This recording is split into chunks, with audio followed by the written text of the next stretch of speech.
So, this message is primarily for those who are on the fence about whether or not they really want to be a follower of Jesus. It's not meant to scare anybody, but I do think that there is some urgency happening right now because we're getting closer and closer to the time of the shift. The time of the shift has been described in so many different religious texts, but I'll try to summarize it as best I can really quickly this way. Up until now, God has given the darkness a pretty wide leash to allow darkness to reign and to do all kinds of crazy things and to allow all kinds of bad things to happen, which is why some people have chosen not to believe in God because they don't understand why God would allow bad things to happen, right?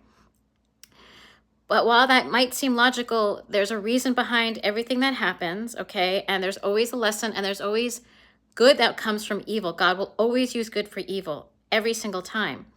It also could be that you're meant to learn a lesson. It's part of your soul contract. There's so many reasons why bad things happen that doesn't make logical sense, but it fits within the divine blueprint of the divine plan.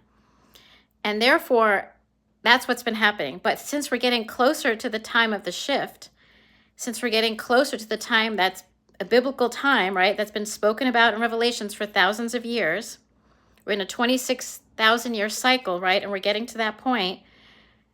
It's super important that you really, if you're on the edge, you're not sure, that you take that step forward, release the fear, and just dive headfirst into love and Christ consciousness. Because it's not going to be that way anymore for those of us that are really connected and have a personal relationship with Jesus and with Christ. We're not going to have to have any more lessons, right? Earth is a school of lessons. We're getting close to our final exam. I've said that in a previous reel. Once we pass our final exam, we're done with our lessons.